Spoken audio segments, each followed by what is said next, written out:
Hi, I'm Alex Lightman, and welcome to the Energy for Good podcast. Today we're going to talk about Pope Francis' Laudato Si encyclical that has to do with global warming, climate change, water, and ecological education. It's dated the 24th of May, but it was just released in June, and I'd like to read two paragraphs from it. The climate is a common good belonging to all and meant for all. At the global level, it is a complex system linked to many of the essential conditions for human life. A very solid scientific consensus indicates that we are presently witnessing a disturbing warming of the climatic system. In recent decades, this warming has been accompanied by a constant rise in the sea level and, it would appear, by an increase in extreme weather events, even if a scientifically determinable cause cannot be assigned to each particular phenomenon. Humanity is called to recognize the need for changes of lifestyle, production, and consumption in order to combat this warming, or at least the human causes which produce or aggravate it. It is true that there are other factors, such as volcanic activity, variations in the Earth's orbit and axis, the solar cycle. Yet, a number of scientific studies indicate that most global warming in recent decades is due to the great concentration of greenhouse gases, carbon dioxide, methane, nitrogen oxide, and others, released mainly as a result of human activity. Concentrated in the atmosphere, these gases do not allow the warmth of the sun's rays reflected by the Earth to be dispersed in space. The problem is aggravated by a model of development based on the intensive use of fossil fuels, which is at the heart of the worldwide energy system. Another determining factor has been an increase in changed uses of the soil, principally deforestation for agricultural purposes. So let's pause for a second. This is one paragraph out of about 200 paragraphs, thick paragraphs, in Laudato Si. And it is the most scientific explanation I've ever heard of from a world leader who has tens of millions of followers, of respecters, of people who love and honor the person. I don't know of anyone in American politics, any congressman, any senator, any governor, any president or presidential candidate who has been so clear and so unequivocal that global warming causes weather changes in addition to all the other causes, and that we need to work on reducing the use of fossil fuels to improve the situation. Now, this is a revolution because there are 1.1 billion Catholics who follow the Pope, and there are 64 million Catholics in the United States alone. It's one of the biggest potential voting groups of any kind. And in an election where you don't have any candidate who has more than 50% likely vote, that can be a big, giant vote. So I find it amazing that a number of the candidates, without even reading the encyclical before it was published, have come out and said, oh, well, I'm not going to get my advice from the Pope any more than I get it from my priest or cardinals or bishops. Those were the words of Jeb Bush, who is supposedly a Roman Catholic. So I think that what this encyclical will do, even just this one paragraph, number 23, is going to do, is it's going to force people to debate the science.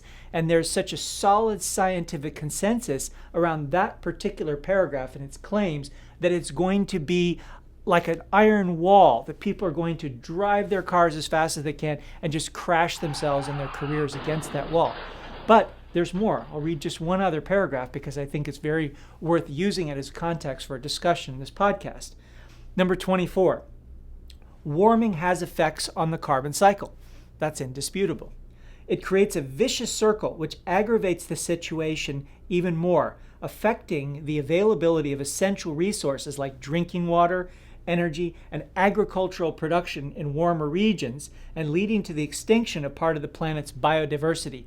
Now, I wrote an entire manuscript for a book, Food Security via Clean Energy, which backs up the point that spikes in temperature and hotter days and more carbon dioxide will all have bad effects on our food production. So that while it's true that plants like carbon dioxide, it isn't necessarily the plants that we like to eat or that evolved in this carbon.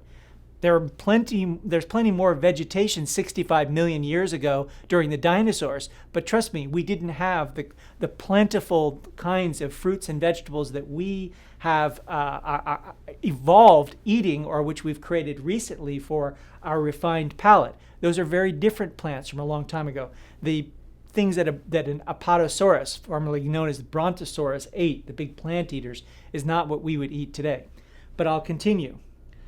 The melting in the polar ice caps and in high altitude plains can lead to the dangerous release of methane gas, while the decomposition of frozen organic material can further increase the emission of carbon dioxide. Things are made worse by the loss of tropical forests, which would otherwise help to mitigate climate change. Carbon dioxide pollution increases the acidification of the oceans and compromises the marine food chain. If present trends continue, this century may well witness extraordinary climate change and an unprecedented destruction of ecosystems with serious consequences for all of us. A rise in the sea level, for example, can create extremely serious situations. If we consider that a quarter of the world's population lives on the coast or nearby, and that a majority of our megacities are situated in coastal areas. So what Pope Francis is saying is that a quarter of all the people in the world are living in cities next to the water. Global warming is causing ice to melt, and it's going to cause potential flooding in these areas, affecting most of the world.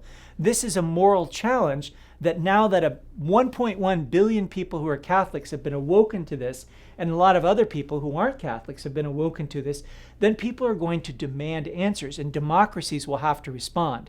If we look at the history of humanity, certain documents made by certain people at certain times, for instance, Martin Luther going in to the All Saints Church in Wittenberg, Germany, nailing the 95 Theses to the door, or just simply publishing them, made a difference. And now there are over 700 million people who are Protestants as a direct result of that action. I believe that this encyclical is going to have a similar effect, hopefully for good, on the world, and that there are going to be hundreds of millions of people for whom spirituality, religion, ecology, and clean energy are linked together inseparably. That's the power of this document. I also have been reading analyses from strategic advisors and consultants and think tanks. So for instance, Stratfor in Austin, Texas has said, well, the Holy See, the Vatican, has diplomatic relations with many nations, but it doesn't have diplomatic relations with China, and there aren't that many Catholics in China, and there aren't that many Catholics in India, so it's not going to make a big difference in these nations, and so they're going to ignore it. I disagree for a simple reason. If you look first at China, only about 20 to 25% of China's gross domestic product is based on domestic consumption. So the rest of it has to do with production, much of which is for export. China needs to export these products worldwide. China doesn't have any products that it's the only manufacturer of. It tried to leverage rare earth metals to do that because it accounted for 97% of the production. And so Elon Musk said, okay, well, we're going to make our Tesla Model S, and we're not going to use any of these rare earth metals from China because we're not going to be blackmailed. So anytime China has tried to create a chokehold or a strategic monopoly on something, entrepreneurs have just routed around it. China doesn't have a lot of brand names. It doesn't have a lot of companies that have the trust of the consumer so that we'll give our credit card numbers like we do to Amazon or to Apple or to any number of other companies where we just simply buy things in a recurring fashion. So if China ignores the world and it annoys the world, people will find other substitutes for Chinese products. China had a great run with 10% plus GDP growth year after year. But even the government of China says, well, we're kind of hoping that we'll have 7% GDP growth this year. In fact, it's quite possible that China's growth is zero at the moment. And if China really wants to export to the world, then it's got to have the world give it the benefit of the doubt. And being the biggest polluter and the biggest producer of greenhouse gases in the world now is not going to make China more popular in a world where this encyclical is out there working 24 hours a day to change people's minds and hearts and have them dedicated to a world that is run on clean energy. As for India, well, India still has to sell to other people as well. And India is also not going to be able to get away with this climate change. But also, I think India is in a different position than China because India is a democracy, the world's largest democracy, and people are going to hear about this. There are Catholics in India, around Goa in the southwest of India. I've been there. I've seen the cathedrals. And ultimately, India doesn't want to have monsoons and droughts and having many people drowned and to have heat waves. The fifth worst heat wave in the history of India was just happening just a few weeks ago from the time that we made this podcast in June 2015. So India is going to look at this and go, well, actually, this makes a lot of sense. The problem for India and the problem for China is that they both get 68% of their electricity from coal production, from dirty coal production. By comparison, California has an economy that's bigger than India's. California's economy is about $2.1 trillion a year. India's is only about $1.8 trillion a year, despite the fact that India has 1.2 billion people and California has 38 million. But California gets only about 2% or even less of its electricity from coal. And California is installing solar hand over fist, even though the average cost is $4 a watt for solar installed in California. That's the statistics I last saw. Well, there are now innovations like perovskite materials that you can put as film, which the companies say is going to give an incremental cost of 11 cents a watt. So if California is installing more with 13% of America's population than the other 87% when it comes to solar at $4 a watt, imagine what's going to happen when solar is getting below $1 a watt, below 50 cents a watt, below 25 cents a watt, and heading down towards that asymptote of 11 cents or so a watt. We're not there yet, but there's good news.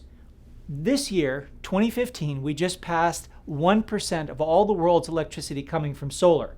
And it's roughly doubling every 2 years as it gets cheaper, and as it gets cheaper especially than coal. So all it takes is 7 more doublings, which if it happens every 2 years would be in 14 years, to go from 1% to 2% to 4% to 8% to 16% to 32% to 64%. And at that point, we're over 100% of the world's current production of electricity from solar, and we start to go in and have electric cars, electric scooters, and we get rid of natural gas, we get rid of coal, and then we finally, by 2030, stop using oil because everything is electrified. So this encyclical comes at the worst possible time for the fossil fuel companies because it creates a no turning back kind of attitude that supports solar. There are so many people who would love to strangle solar while it's still just at 1%, and now they've got 1 billion supporters out there looking for ways to do it.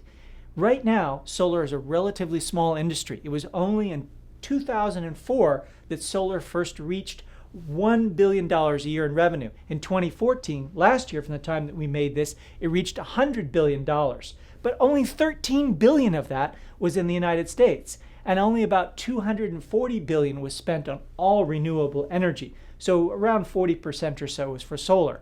But this is also going to be increasing.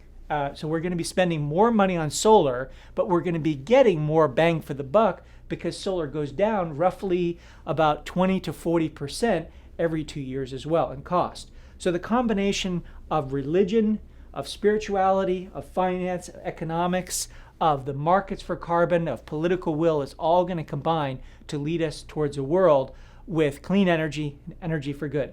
Hope you've enjoyed the podcast and look forward to meeting you again in the future. Thank you.